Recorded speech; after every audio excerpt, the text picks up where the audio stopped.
Welcome and good evening. This is your girl Lisa Austin Granville, and you're listening to the baddest gospel radio station in the land. It's WIMG 1300 AM, and you're viewing us on WPHY TV Mercer. And I'm excited. I got some friends in the studio today, guys, and they're friends of yours as well. They got so much information that they want to share with us. But let me introduce you to Nwasha and Montsho Edu. Yes. Also, thank you yes, for having us. yes. Thanks for having us, my dear friend. Yes, and, listen, it's a pleasure to be here. Listen, we don't got a lot of time, so we got to get right to this. Okay. Tell us a little bit about yourself, please. Okay. So we are founders of the AKOMA House Initiative, which is a culturally based counseling and consulting firm. Best-selling authors of several relationship books, and what else? And the co-creators of AKOMA Day, the cultural alternative to Valentine's Day. Yes, and see what I'm big fans of you all. So because Thank love you. is so important. Hey, I me, I'm about JC. So Right, he's right, about right. love. And Right. what I see when I see you as a couple, as a married couple, as parenting, it's love. Right. And it's that love that draws. And I want us to have a real conversation about love, because let me tell you, I've known people in the church, been in there a long time, that cannot meet the plateau that you both have reached. Right. So maybe you can tell us some secrets, because I think you guys had some rough times. Right, you know what I'm saying? right. So let's talk about your book, and Okay. let's just dive into your book, and then we can talk about some of the things that you're doing. Okay. now. So what book are we doing? Let's talk with that first book, y'all. Okay. So our first book is called AKOMA Day, a guidebook into the sacred science of soulmating and the cultural alternative to Valentine's Day. And it's really 3 books in one. It really talks about the state of relationships, where we are. It really introduces AKOMA Day as a cultural alternative to Valentine's Day. And this word AKOMA, AKOMA, is actually the correct name for the symbol that we commonly call the heart. Now, we're calling that symbol the heart, but that's not the name of that symbol. Okay. That symbol, it's not like it doesn't look like the organ in our chest. It's actually representing man and woman coming from a spiritual center, going through their separate trials and going over their humps to reconnect back to and point back to the spiritual center. That's a So, very good it's of what you all been through, and what most of us have been through, yes. right? When it comes to relationships, because right now we're outside of our cultural paradigm, where we don't have models anymore, and so everybody's out here winging it, which is not a good thing. So we're in 72% unmated homes for our children, and that as a community is weakening us more than any other thing that we have. And we see it across faith systems, across economic classes, and across just social classes. It doesn't matter if you're famous, doesn't matter what religion you are, it doesn't matter how much money you have. We are having a problem with relationships that need to be addressed. And why do you think that is? Because, as a Christian, God teaches us all about relationships. Right. It's kind of, He gave us the model. Right. So why is it so difficult for people to follow the model? Right. Because He honors marriage. I tell people, if it doesn't, it's not your fault what comes out of your mate, but it is your fault what comes out of you. Who's going to represent God? Right. So tell us about, the relationship, as far as, what disturbs you the most. And that's maybe maybe it's more hurtful. What's more hurtful to, because one thing I know about you guys are family. Right. You know what I'm saying? It's, Right. The kids, Right, you right, guys right. go in and you guys go hard, and you're a beautiful example of what families should be with. And you had some thank trying you. times. Oh, yeah. But that heart, you Yeah. gave me such a wonderful, example of it, the hump and the Right. things that we go through, the trials and tribulations. What, as a woman, to you hurts you the most when you see these broken homes and people aren't loving the way that you know that it's possible to love?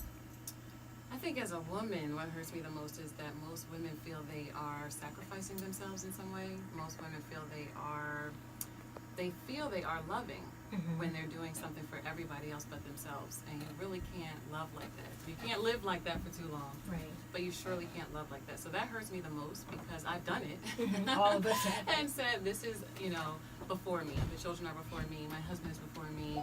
This idea that I have is before me.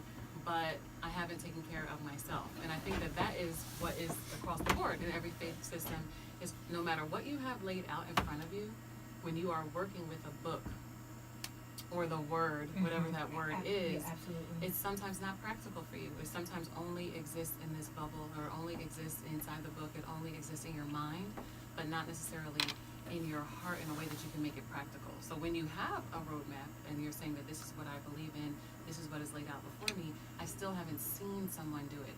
So I don't have that working relationship that tells me that although maybe my parents didn't do it, maybe, the culture is not doing it, maybe even, in the church, I don't see examples of somebody doing it. Right, exactly. What happens is I can know a whole bunch of stuff.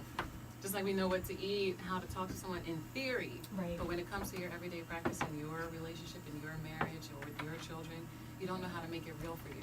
You don't know how to, really make it a part of your own life. And that, to me, is the most hurtful. Right. Because I see a lot of women get to a certain point where they then just draw a line. And Right. they swing the pendulum too hard to get back to center. You said, hey, I was doing all of this over here, and now I'm not doing nothing. And that's not really the answer That's either. not the answer. But I see so many women who have been hurt or bitter, and a lot of it is stemming from what we do for ourselves, or what we don't do for ourselves, where really no one might not have been even asking. Right, and like you or said, they were asking, really, we didn't have to do it. In biblical terms, like sometimes we think more highly of ourselves than we ought to. Because, at the end of the day, your mother, your father, we do know we have a role. God himself has a role as being a father. He parents us. So therefore, but we shouldn't pat ourselves on the back because we're making sacrifices. Right. Because that's just a part of the duty. Don't sign up for something you don't want. And if it's just a part of it. But one thing that I know you guys do, you're doing some coaching.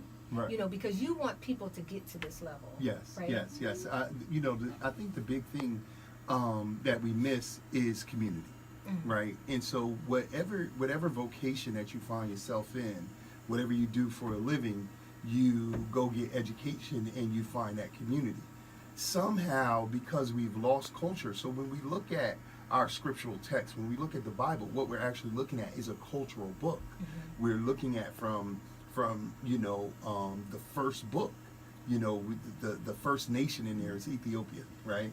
Where the term ethics comes from and how we do right, what is right for us to do. So you're looking at a cultural model that sometimes we just take the parable from the spiritual text, but we can't contextualize it because we don't see the culture. And we aren't taught to look at the cultural model. But what culture provides is a group value system. So what happens is when you only take the spiritual text for the morality, which is good, and the patriarchs and matriarchs in the spiritual text, you're really just looking at personal values. But then it becomes hard to interact because interaction means that we have to share values. Because that's relationship. That's how we're relating to one it's another. relationship. We can't relate if we don't share values Right. because what happens is somebody gets taken advantage of. And so the other thing that culture provides is modeling. The reason that we are counselors, we both hold master's degrees with concentration in counseling. The reason we started the firm is because we see that you have to be able to model something. Right. I can tell you something all day, and we have all different types of learning systems, visual, kinesthetic. Some people need to hear it better, some people need to see it, but overall, all of the senses add to a collective experience. We're not having relationships because we're not experiencing it on a whole. So when you see couples, one thing that bothers me is people look at us, and we've been together for almost 20 years. Wow. And that's strange to people. That's And sad. that's really sad because that's sad. Even in the church. I'm from a generation now. We have clients of all faith systems. Right. We even have many, like I know you are a pastor. We have many we talked pastors about that, yeah. that are, many over the last 12 years that we've had the business. We've seen many clergy people because a lot of times the ego that comes with the post and the divination that they were given to post, sometimes they can't deal with that when the human side of them that we all have says, look, I got challenges too.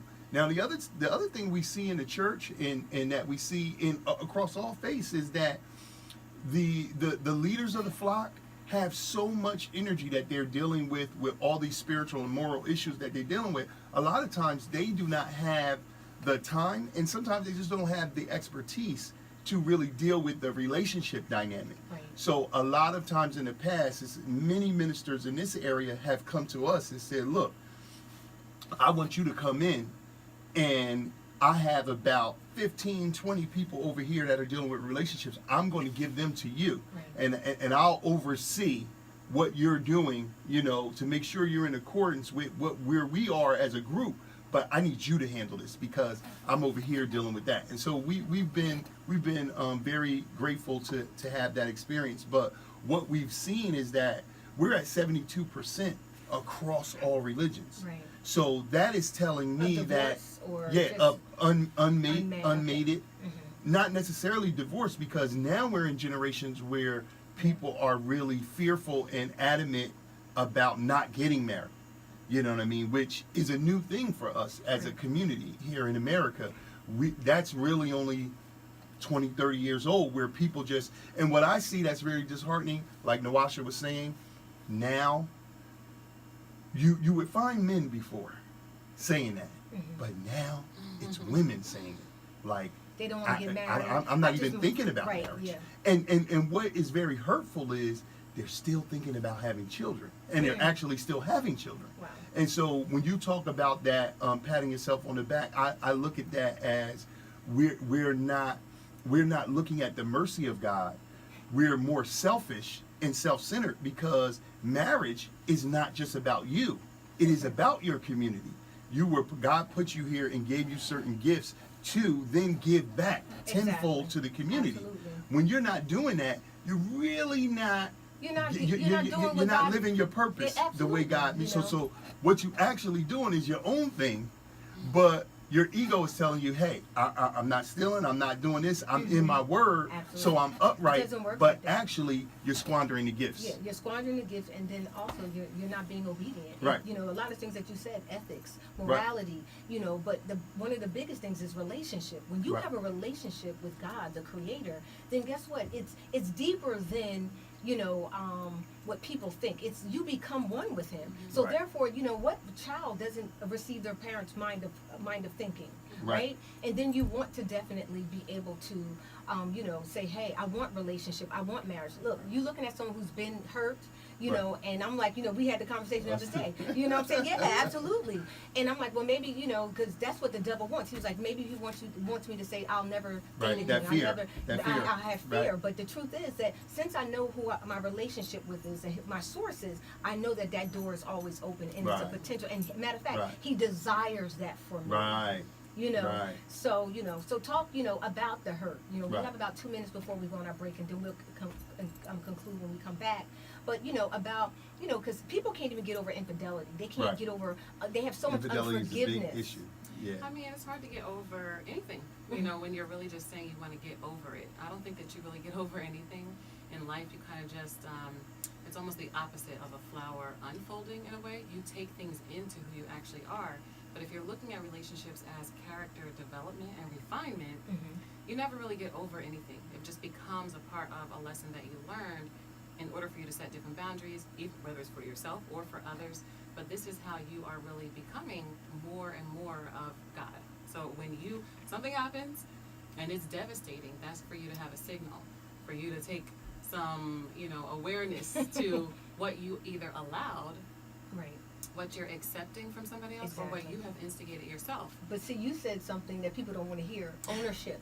Right. Of the, you know, because what he did, she did. You know what I'm saying? And people are quick to say that. It's emotional immaturity. That's what it is. You know, we've been conditioned in a way that we believe relationships are about us. As soon as the relationship doesn't please us, then the relationship has no usefulness. And we see that in everything in the culture. If it doesn't please me right now, I'm done with it. But when we look at our spiritual text, what I think is amazing is that every story that we can learn from, historical or symbolic, is the overcoming of a trial.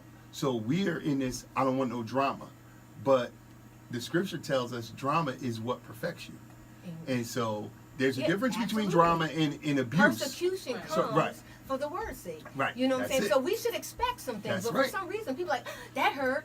I don't want to have to go through that. I don't want to go through it no more. Yeah. You know? And the greatest rewards sometimes come on on the other side of the greatest challenges. And that's just the balance of the universe that God has given us. That's awesome. So this is good. I'm so happy that you guys. This is so overdue, though. Yes. It's long overdue. You got to come back again. Yeah, absolutely. Yes. But you guys know I love you. We got to take a little break. But before we do, tell everyone where they can reach you. Okay. AKOMAHouseInitiative.com. So that's AKOMA house, and then initiative, INITIATIV. Let me make sure I spell initiative right. AKOMAHouseInitiative.com, and you can schedule a free strategy session with us if you want to get over or help take in something that's happening in your relationship. And you can look up the Black Love School, where we are teaching Black people, brown people, all people, but the focus is on Black people for us to learn the art and science of love. So we're dealing with the art, which is the perspective and the approach, and then we're dealing with the science, which is the methodology, how to talk, how to argue, how to do things, how to come back from things, and we need that. Right, we really need that. This is awesome. Listen, we got to come back. We got to take a Okay. short break. So for our listeners, you've been listening to WIMG 1300 AM, great gospel, right here in Trenton, New Jersey. That's right, I said it, Trenton, New Jersey. And you're viewing us on WPHY TV Mercer. We'll be back after this break.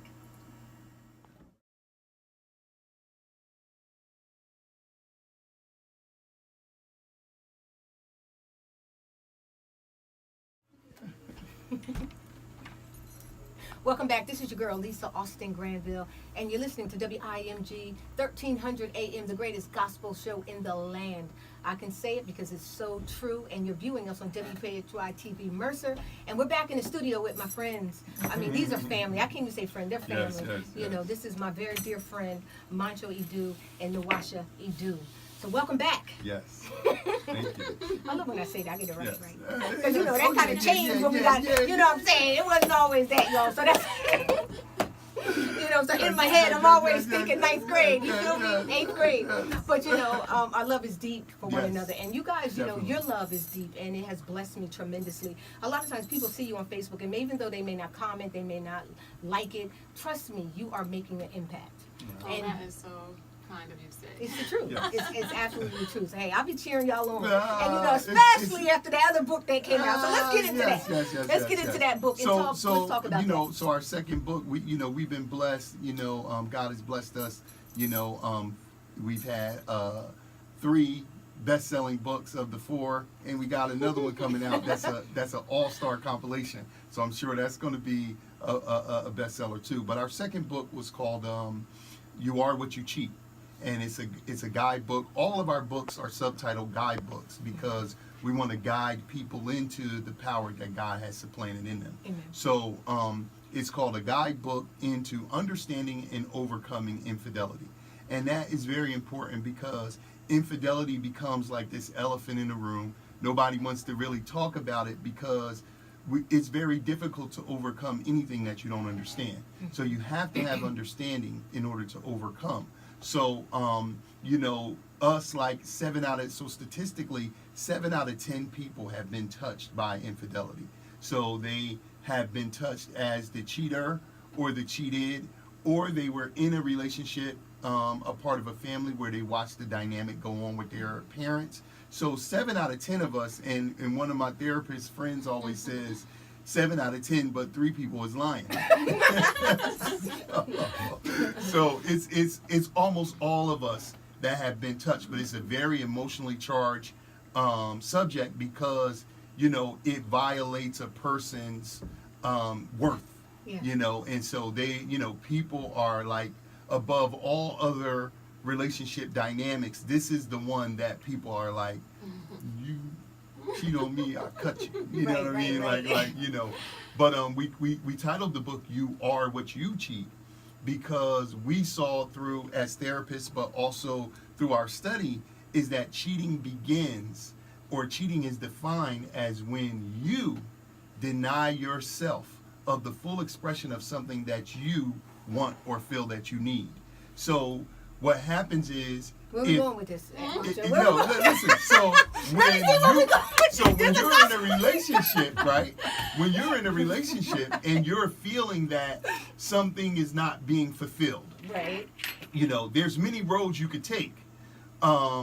When we begin to cheat is when we don't fully present this to our partner. Okay. And I'm talking about emotional needs, because the physical activity, cheating takes on many different forms. Right. And in the book, But we it talk starts from about emotional, the right. the emotional cheating, the psychological cheating, but the not being honest with yourself is the primary cheating. Okay. So here I am feeling a It's thing, and I'm magnetism. not telling you. You know So what a I lot mean? of times that's the first thing that people pick up. So the physical, anything physical, is last really in Right. the line of creation. So it's always what you're thinking, Right. and then where your heart space is. A lot of times in relationships, you just feel like you're not telling me something. Right. You can't put your finger on it, but it's really sometimes what that person's just not admitting to themselves. Right. And what you sense is something is not true. Right. So you don't know Right. what it is, but your imagination starts to go, and then it does depend on what you saw when you were a child, what you see on TV, and then you feel justified in doing whatever you're going to do. And there's this secret kind of payback. But we always tell people, you are always dating at your level. So sometimes people are looking like, oh, it's you, and if I could just pull this person up. But truthfully, when we ask people, where are you on a scale of 1 to 10, most people are within 1 point of each other. Even when you ask them separately, if you're, I'm at a 4. I'm at a 4 too. Right. And what happens is one person might physically step out of the relationship at the 4, but you're cheating yourself if you stay at a 4 for 5 years, 10 years, Right. 20 years, 30 Right. years. For 1 year, and you're not expressing how can we move from a 4 to a To- 7, Amen. and then how can we That's go good. from a 7 to hit some 9s and 10s. But when you're just saying, well, you cross your arms and I'm at a 4, but I didn't cheat, but you're really cheating on yourself, and that's why we said it's really you are what you cheat. You don't know how to get your own needs met. But You don't know how to how help did you, somebody you know, else's. in the book though, you know, Mhm. let's get to the book. So in the book- yeah, in the yeah, book, yeah, yeah. it says it was some infidelity. Yes. How So- did you, Early. like, I mean, it was like, it was like So- day one. So in the book we talk about infidelity. We profile us as two individuals and then our story. And then what we also do is highlight the different types of cheaters, because there's all different types of cheaters. Right. And then finally we actually give about, I think it's about 7 or 10 case studies of couples that we've actually worked with. Okay. We changed their names and Okay. locations, but we've given them funny names like Paula Payback, Right, you know what I right, mean, right. like things like that, because people cheat for a variety of reasons. Some people's motivation for cheating is that they have been cheated on, Right. you know. But in our case, I think it's universal. What happens is you're disappointed in your partner. Right. You're disappointed in the relationship you have. And so with us, it's very well known. 8 million people, 11 million people have seen the story. This book got us on Oprah, Essence Magazine, with Tyler Right. Perry, a lot of different people that we've worked with over, over the years since this book came out in 2013, did it? Yeah. 2014, 13, something like that.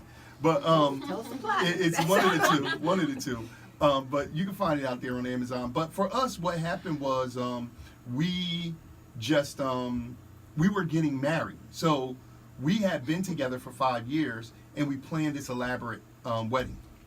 At the last minute, my passport got. So we were planning a wedding that was going to take place in Egypt and in Brazil. So we were going to Africa and then going to Brazil. At the last minute, my passport got taken, and I had back owed child support. Right. So they took my passport at the last minute because I really didn't. I had a fear of what I was dealing with at the time. I was a director of an agency, wasn't really paying in the system, but was paying my son's mom. But it was the elephant in the room I didn't really want to talk about. Right. Could you take this off? Right? And not addressing that fear, I cheated on myself, and that started the domino effect. So when they pulled my passport at the last minute, two days before we were about to go, we just decided, okay, we had already legally gotten married, because you have to get married in the state of your Okay, birth, okay, right? right. And if you're going to marry abroad. So then we were like, look, she still went. Her sister and brother and some family members went. They still went. So we were like 2-3 days into our wedding or a marriage, saying we're going to get a divorce when we come back, because this is a fiasco.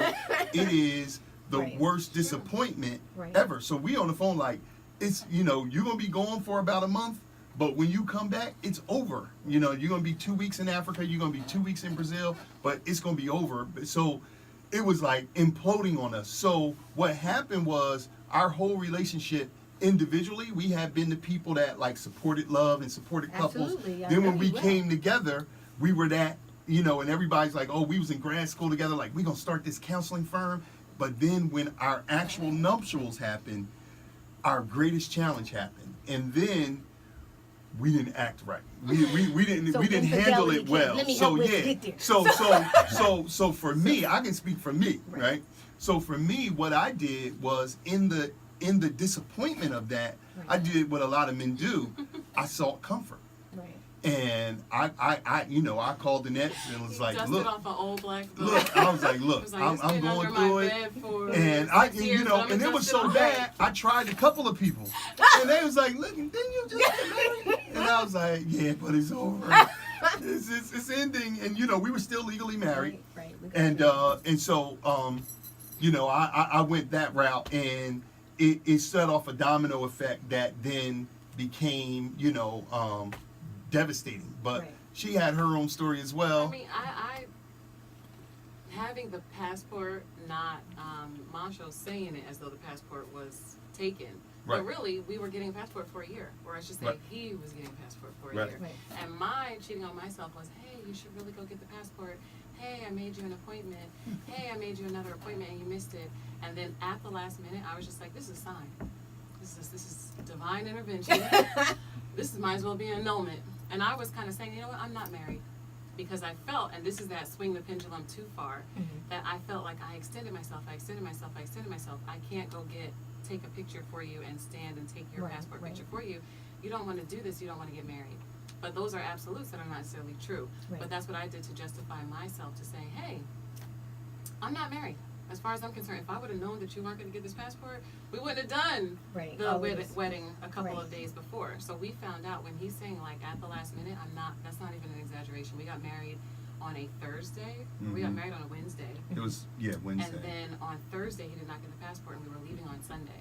So what I said is, I would have never done that had I known that you weren't going to have a passport, because I'm taking this as this huge sign. Right. So I actually met someone while I was on that trip, and I was like, this is another sign. Right. You know, like, this is, my husband should be here with me, and he's not. And I started to get angry and bitter, but it was really a culmination of, I was angry for the whole year, and I didn't feel that he was moving fast enough. Right. But I'm trying to be patient. I'm trying to say, I know you're stressed out at your job, so I'll just make the appointment. And that wasn't good enough. I didn't feel that was respected, but I also didn't ask or demand the respect. So I should have drawn that line a lot earlier. Yeah. So both of you on your honeymoon, basically. Yeah. So the way it's put out there in media is double honeymoon affair. Right. You know, it's everywhere like that. But listen, but you know what? I think the biggest takeaway from this, you've overcome 20 years of being married. So that's why you two are qualified. You know, even when we think we're disqualified, God qualifies us. Yes. So you guys are qualified to be able to share, not you just share your story, but to be able to coach people and to find the love that you both have found. Right. And you still have more stories, Yes. so many, but I see this heart in the humps and the hurdles, and I know I've seen some of them, and you guys come out stronger together. I don't want y'all to go, but unfortunately, you don't gotta go home. But you gotta get out of here. Right. But we got, Beanie's up next. We just want to send love out to the WIMG family, and we just want to encourage everybody to stay just and true, stay connected to God. But we need to build families, and more importantly, we need to build communities. Because if men don't need women and women don't need men, we're sending the message that our children don't need families. That's good. And that's not good. Thank you. And Nwasha, tell us again where we can reach you guys at. Yes, you can reach out to us at a bit.ly link, bit.ly/soulmate strategy session with a capital letter for every word, or a bit.ly link at /Black Love School. Love it. Hey, guys, you've been listening to WIMG 1300 AM with your girl, Lisa Austin Granville, and also viewing us on WPHY TV Mercer. And I just want to thank you all for joining me this evening. I hope you have a blessed and wonderful night.